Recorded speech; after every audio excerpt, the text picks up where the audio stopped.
Welcome back to the Building Bigger Lives podcast.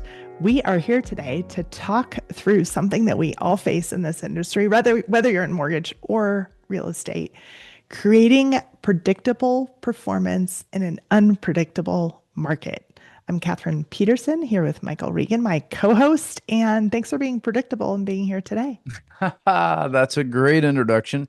And yes, let's just say our goal in dropping an episode every Wednesday is we desire to be at least prepared, if not predictable. That's great. Well, good. Well, we've been talking through some housing wire topics, and I was looking through the agenda. There was a couple people talking about how to kind of stabilize your volume, how to lead through unpredictability. And so I thought, wow, this is a great topic. We've seen rates move all over. We've seen teams move all over. We've had to deal with increasing volume and decreasing volume and P&L concerns. So I think it's a good thing to bring up again and again. And we've talked through some of these topics, but not in this way. So we're going to talk a little bit through this. So a lot of times as a coach, you'll see people in a situation where things are just changing. Staff is leaving, rates are wild. Kind of what are people's typical reactions to those unpredictable environments? Well, if you look at the three outcomes of Psychology 101, you'll see some flight, you'll see some fight, and you'll see some freeze. So if you think through those in the context of the world that you work in as a team leader who's got, people and parts moving, marketplaces moving, lots of volatility, as you acknowledge, you get to see how that person shows up each and every day. I'm fond of a saying that says, a poor sailor blames the wind and a good sailor adjusts her sails. And so I really try to coach people through that vision of, can I help you develop the skill set, the tool set, and most importantly, the mindset of being a great sailor so that you're not dependent on the wind to determine how effective your sailing technique is.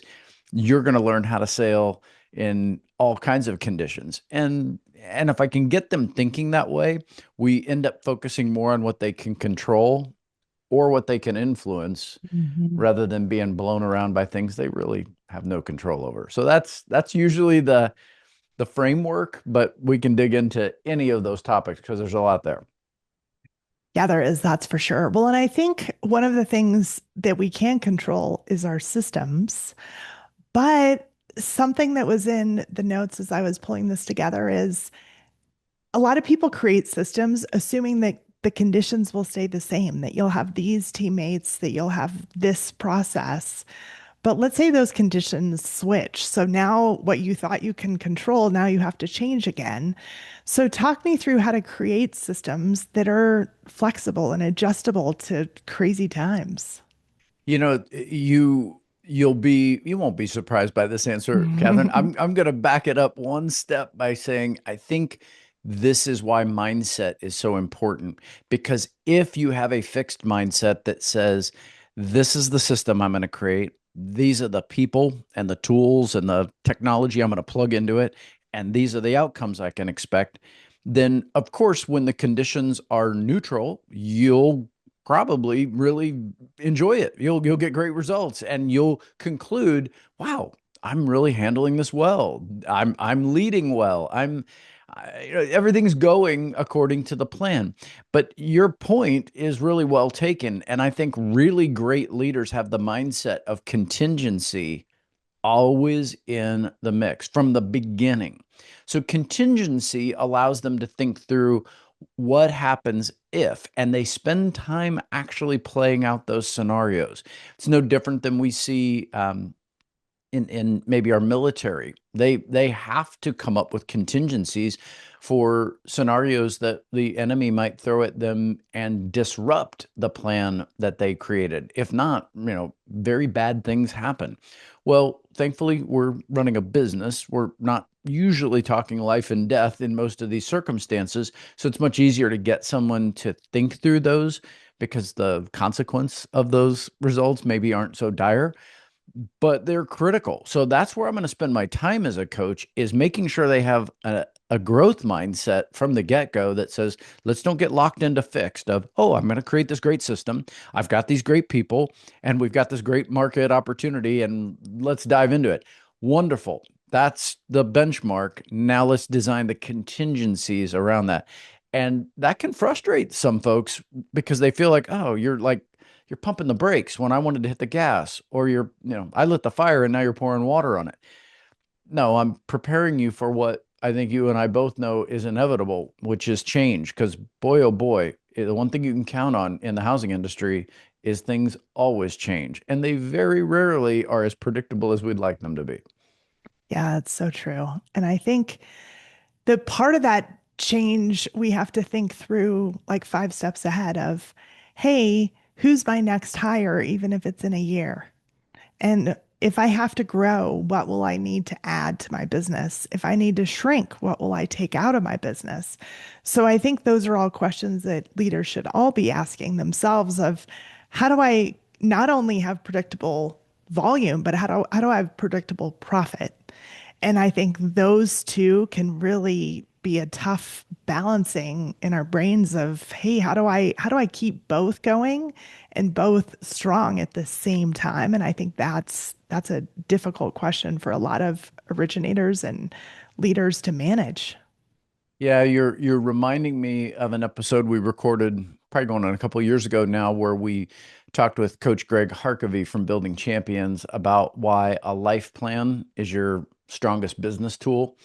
And part of the reason we focused on that in our episode, and part of the reason, frankly, that that's our ideology at Building Champions, is we recognize that life is made up of many moving parts that are all active at the same time.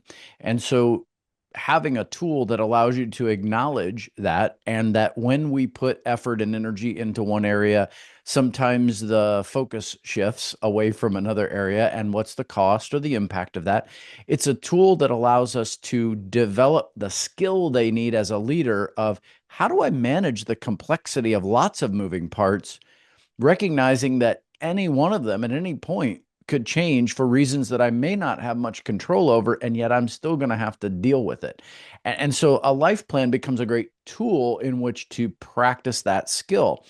And then when we get into the questions that you just asked, like they're now in their growth mode of, okay, we've got all this figured out and now I want to go grow, I can continue to bring that tool forward in the filter to say, great. So you've now added more people to your team in order to capture that more market. You've added new systems. You've maybe added more square footage to your office. All these things are wonderful.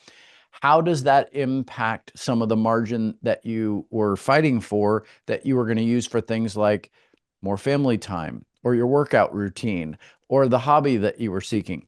Because if all of that growth in your business just made you busier, what did we really accomplish? Was that Mhm. what you wanted? Is that what? And maybe the answer is yes. Maybe they say, yeah, I hate my life at home. I just want to be busy. But that sounds kind of sad to me. I'm not excited about that outcome. If that's what someone's answer would be, I'm more common is, you're right. That's going to create a lot more stuff. And is it worth it? Yes, I might be making more money, but if that more money is going to go into things like, more medical care or more therapy or more whatever it is Right. to deal with it, what was the cost? And so these are really, really important questions to ask before we welcome any of that craziness into the camp. And if I can get them to think through it, we tend to, well, first of all, we tend to simplify things. That tends to be the first thing that happens is, okay, got it. I'm way more ambitious with all this because I think I can do all of it really well. So it's not just, will the market sustain me in my plan? My health is going to be great. My marriage is going to be great. My kids are going to love me. Everybody's optimistic. I'm not trying to be pessimistic. I just want to remind them that sometimes things change and you don't get to control them. How will you pivot? And it's really to the title of this episode. So, yeah, I think we've got to spend time talking through those things and maybe making them a little bit uncomfortable in order to get really focused on what they want to do. And I do think that we forget that change isn't just hard for leaders. Yeah, markets are changing. We're having to explain that to people and hire and let go and adjust our processes, but it's also really tough for our team. And so as a leader, I think that that's something that sometimes takes the back burner of we focus on so much of how am I going to deal with this change, but also we're making our teams change everything. And so how are some ways that you coach leaders to coach their teams through change? Well, I'm probably not going to give you the easy answer here because you just described a scenario in which I have walked through hundreds of times, especially with production folks, because it's a natural progression. If they want to grow their production, at some point they've reached their ceiling of complexity and they need help. And once you add teammates, what you're getting is not only how do those changes impact them, but guess what? They're human beings too, which means they bring their real life into your team. Some Mhm. of them get pregnant and need some time to do very normal and wonderful things like have a baby and welcome a new member of the family. Some of them get sick themselves or have a parent who gets sick or a child who gets sick. I mean, I could go on with these examples, but the point is, it's not just how do you help as the leader coach them through the changes that the team is going to go through, but you've now welcomed a person into the mix that has their own life going on. And a lot of producers aren't prepared for how difficult it is to manage people. They're really good at managing the systems they create. They're really good at managing a process. They're even really good at managing predictable outcomes with their production. But now, when other people have to come into the mix, they weren't ready for how difficult it is to deal with personalities, competing interests, and ultimately drama. Drama comes into the mix. And I've never met a person who says to me, gosh, I love some good drama. That's what I'm looking for with my team. So, Kathryn, it's not an easy answer. And that's the value of coaching in those scenarios is I'm the one safe space for many of those leaders to work through that difficulty. And I'm not emotionally attached to any of the outcomes other than them. I'm solely in their corner. So we can talk through the difficulty of those topics and it's not affecting me in a negative way. And that is a real value to those leaders because often once they work through that, we tend to find the obvious pathways that we're going to go or the few options that they get to explore, but they needed a safe place to do it because without it, it's very tempting for a leader to be like, gosh, why did I didn't ask for this. I just wanted to level up. I just wanted to grow. And now I've got to deal with Susie and her problems at home. And guess what? That's part of being a team leader. And that's why we always say, Kathryn, personal leadership precedes team influence. If you're not leading your life very well, it's hard to lead others who are trying to lead their lives well. You're not going to have much empathy. You're not going to have much patience. It's not going to be much fun. And I want you to have fun. I want your life. That's why we call this building bigger lives. I want people to experience growth. So yeah, I'm rambling here. That is a complicated subject for everyone that steps into that space. Absolutely. So I always go back to, because we're talking about creating predictable performance, right? Hmm. So we go back to, okay, here's the things we maybe can control. So I would love us to just list those to give some people some things to think through. Yeah. You can control your attitude. You can control, yes, your systems and your flexibility with those systems. You can do time blocking. You can create cross training. So if somebody's suddenly out, your entire production doesn't just come to a halt. There's backup plans. You can say, okay, if all of a sudden we have to move out of our space, here's some temporary spaces I'm already aware of. Or let's say you say, hey, just in case COVID hits, let's all get prepared to work at home. So it's things like that that we can be thinking through as leaders to help prepare people and be prepared for people to do what they need to do. So I think that it's controlling those things that we do have a say about and we can control because we can't control rates, we can't control so many different pieces and parts of our business. We can't control people, we can't control the market, but we can control our attitude towards it and some of the things that we have around us in our systems and our people. Yeah. In my mind, Kathryn, that's the number one thing we have control over. So you're absolutely right to mention that first because I don't think that we have control over anything as strongly as we do our attitude. And if you can get that right, then the possibility of what will flow from that, whether it's your calendar, whether it's your other systems, whether it's your, as you called it, your time block, these are things that all flow from a really great attitude. I'll often ask clients to throw up on the whiteboard or there in their journal what I call a CIA exercise. And we just, as we're working through a problem, we put things into three different columns. The C is for what they control, the I is for what they influence, and the A is for what they must accept. These are the things that I accept. I used to call that category no control, but I didn't like the mindset of saying no control because that felt very fatalistic to me. Like, well, I can't do Yeah. anything about it anyway, so whatever. That's not a great leadership position. I like the accept because it's a conscious decision I make that I don't get to control what happens in the Strait of Hormuz in the spring of 2026. Therefore, I don't get to control what happens to oil prices. Therefore, I don't get to, you can play that out, but when you talk about attitude, I do get to decide, am I going to spend hours of my life on Facebook debating with my friends about it? Or am I going to spend my energy on the things I do control?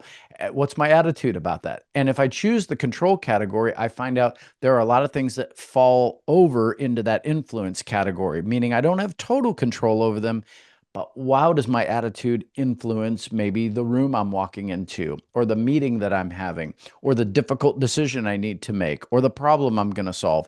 All of those things are in the influence category because it require other people to participate, but so you don't have total control, and yet you can definitely influence them in a positive way. This is why many of our clients go through a DISC assessment. We want them to understand where their behavioral style has a natural style and an adaptive capacity so that when they are going to shift into that influencer mode, they understand where the levers are that they can pull. What are some of the things they can naturally do to positively influence the environment they're in? I think that's maybe all we can do in many situations. And yet we realize in the simplicity of it, that's maybe what most of our situations require. They require a great attitude and the willingness to explore the difference between I'm going to pour my energy into the things I can control first.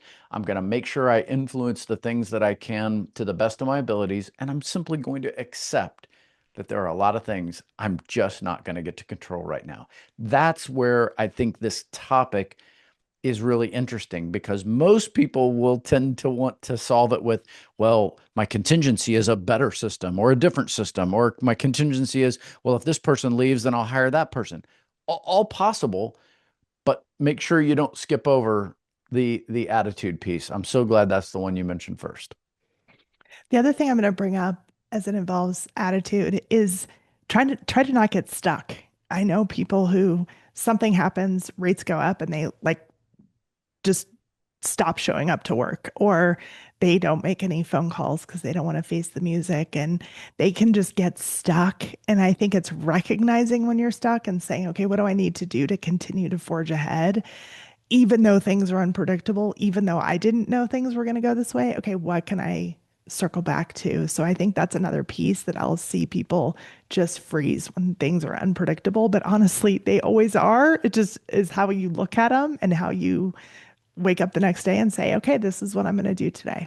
I've actually met all three of those people. You described the freeze, but I said to you earlier, I've met the fight people who every time the market shifts, they're going to get pissed. They're pissed at Mhm. somebody. They're pissed at the president. They're pissed at their company. They're pissed at whatever. They're mad.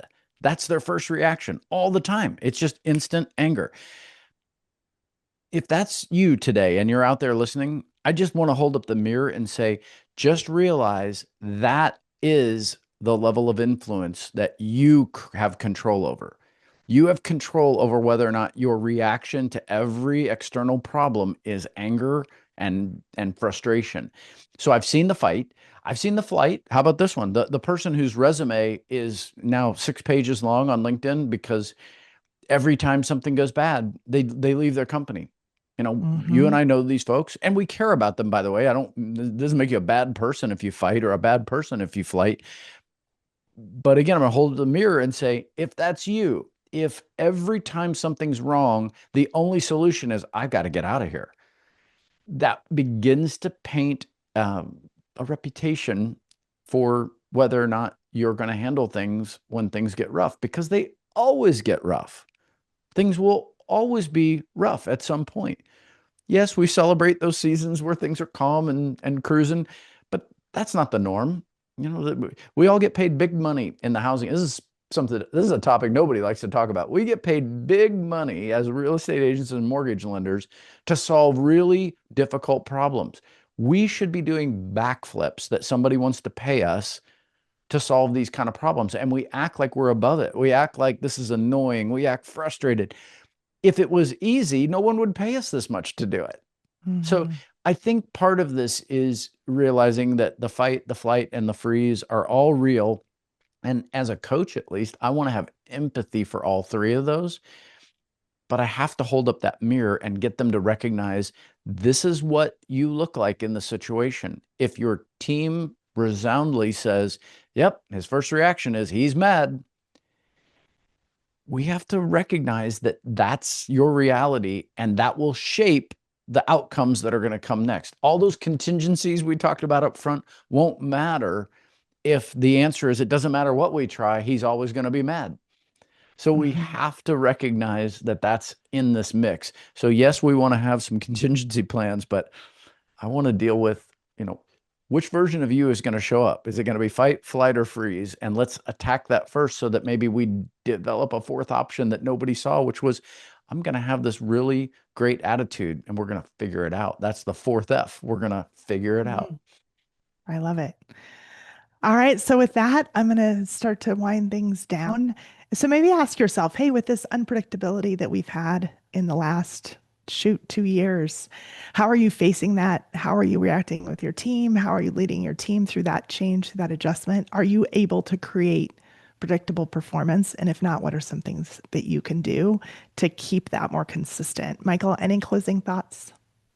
Yeah, I think what we've discovered, and I hope our audience heard, is it's wildly about you. You are ridiculously in control of the decisions you make and the influence that comes from those decisions. So, if you're interested in this topic and you've stayed with us through this episode, I hope you've concluded that you're ridiculously in charge, much more than you maybe realize. And I want to encourage that, to take that responsibility and take that opportunity and design the systems that you need once you know your attitude is really in a growth mindset. If we can get that accomplished today, then this was a winning episode for somebody. And I look forward to hearing from you.